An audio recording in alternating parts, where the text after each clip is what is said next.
Everyone. I chose to read the book Journey of the Atlantic Salmon, written by myself and illustrated by one of our students, Leslie Farouz Abad Nigu. This book was written to raise awareness for endangered Atlantic salmon, and it was an amazing journey for both of us, and we hope that it is a wonderful journey for you. So here we go.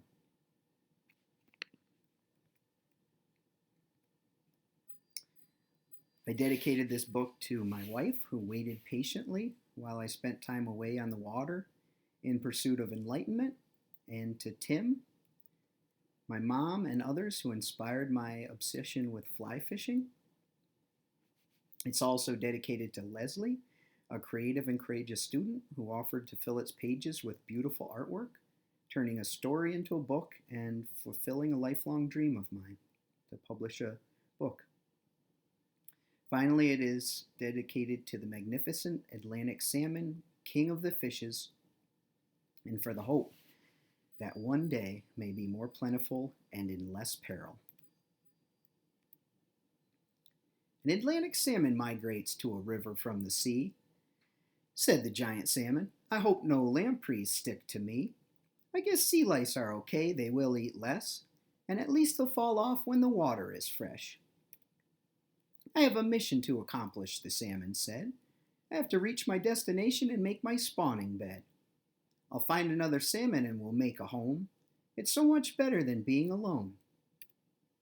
Together we'll protect our babies, keep them safe and sound from all the hungry predators prowling around. There are seals, sharks, bears, and other hungry beasts that want to catch the salmon and enjoy a tasty feast.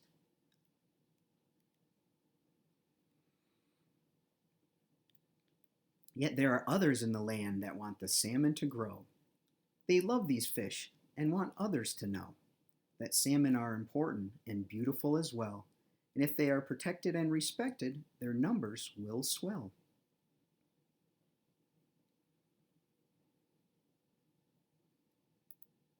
Along the bank enters a fisherman with his rod in hand. He's happy to be alive in such a beautiful land. He's searching for a salmon with hawk-like eyes, hoping to try out a new fly pattern that he tied. He stops beside the stream next to a crystal clear pool where several silvery salmon are swimming in a school. Slowly and surely he plays out his line. With focus and precision, he takes his time. With a lift of his forearm, he loads his rod. He pauses, then sends it forward with a smile and a nod.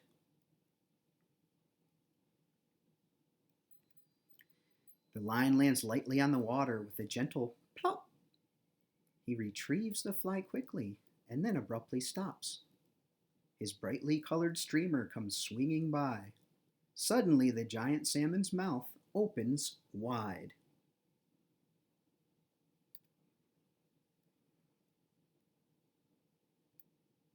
With a surge and a splash, the salmon makes a dash. Swimming upstream, the fisherman's reel makes a scream. Zzz! With a quick head shake, the giant salmon makes a run. The fisherman holds on tightly. He's having so much fun.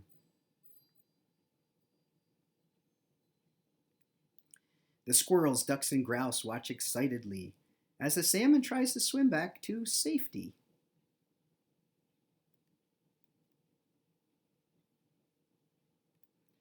The angler nets the fish and gives thanks for the day. He snaps a picture and releases it to swim away. The giant salmon is grateful for catch and release, so he can return to his spawning bed in peace.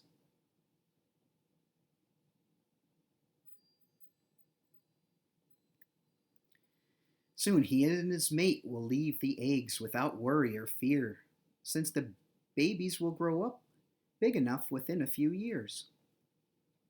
When fall will turn to winter as the little salmon grow, and when spring returns, they will begin to know.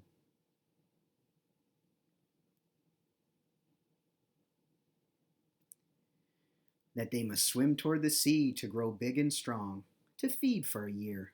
It won't take long until they're ready to leave the salty sea and return to the river where the cycle repeats.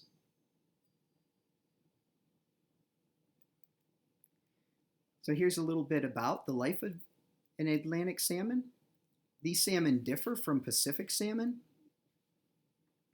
and the main difference is the fact that Atlantic salmon do not die after they spawn, and they may also spawn several times in their life. There are two types of Atlantic salmon, sea-run and landlocked. Sea-run salmon spend time in both freshwater and saltwater, and landlocked salmon are confined to lakes, which do not have access to the sea. Atlantic salmon are anadromous, meaning they are born in freshwater and spend part of their life in saltwater before they return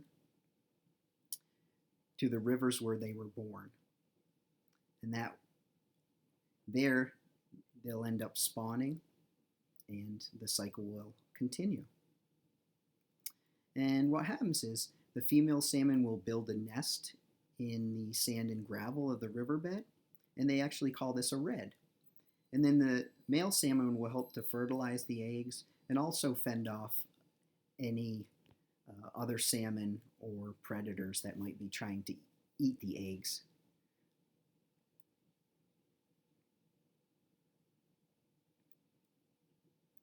And what happens is in the spring, the eggs will hatch into these little elvins. And if you look at one of the previous pictures, you can see the little egg sac still attached to its belly. And these little elvins will feed on the yolk sac until it's gone, and then they'll have to search for food on their own. And when this happens and their little egg sac is gone, they're called fry. And these fry are very small, so they feed on very small organisms called zooplankton. And these organisms are so small, they're often hard to see with the naked eye, and you have to use a microscope. After a year, the fry develop into what we call parr, which is just a little bit bigger version of the fry, and they'll have these vertical stripes found on their sides, and they'll live in the stream for a while, eating insects, getting bigger, and gaining a silvery color. In that time, they change into what we call smolts, and these fish can survive in salt water. So they'll grow to about 12 to 24 centimeters, and a centimeter is about the width of your pinky nail, an adult's pinky nail. And they'll swim out to sea. They'll feed on different crustaceans, other fish, and so forth. And the feeding grounds are off of Greenland and the Faroe Islands near Scotland. Throughout this process, they'll face many dangers from other predators. There are sea lampreys, which are pretty scary. They have suction cup mouths with teeth in them. There's also sharks, seals, and other hungry beasts. There's also people who like to eat salmon, and these salmon can be caught in nets and also come into contact with salmon farms where they can contract diseases from the farm salmon. And they can also get these parasites in great numbers called sea lice.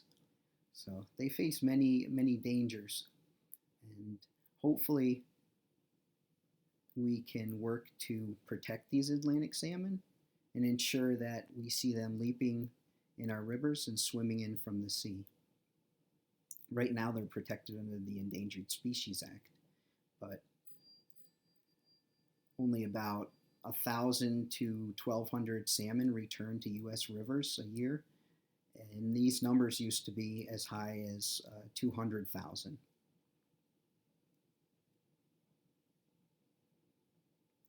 And if you want to learn more about Atlantic salmon, feel free to email me. Here's a map showing the migration routes of these Atlantic salmon. And you can see that the only place in the US where we really find these salmon right now is in Maine. We used to find them more in Connecticut, New Hampshire, and even Massachusetts. And now most of them are found in Canada. We also find them in Europe. We find them in Norway, Sweden, Finland, Denmark, but even there their numbers are decreasing as well.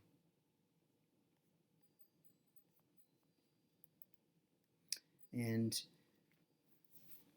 I was introduced to Atlantic salmon by fishing with my cousin-in-law Tim. And I found these fish so magnificent that I wanted to learn more about them. When we fished for these landlocked salmon in the Adirondacks, we would tie our own flies, and the salmon would mistake it for another fish, and they would bite it, and we would let all the fish go. And here's some landlocked Atlantic salmon. So you can catch these fish, but the sea run fish, the true Atlantic salmon, you're not allowed to fish for them in the US because their numbers are so low. And hopefully we can change that together. Here's a little bit about myself and Leslie. If you wanted to read it all, you could, pause the presentation. And a little bit about the book and some of the people that helped to make it a reality.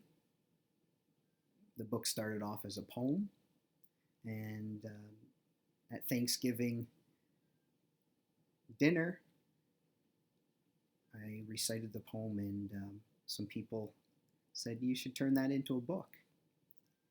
And with the help of everyone, I did. The book was published by Troy Bookmakers, and I started a GoFundMe which helped to pay for some of the publishing costs. So that was very helpful. But there's still a lot more we can do to protect these amazing fish.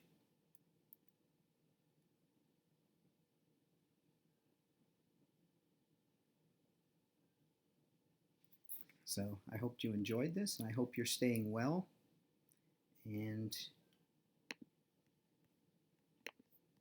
have a wonderful day.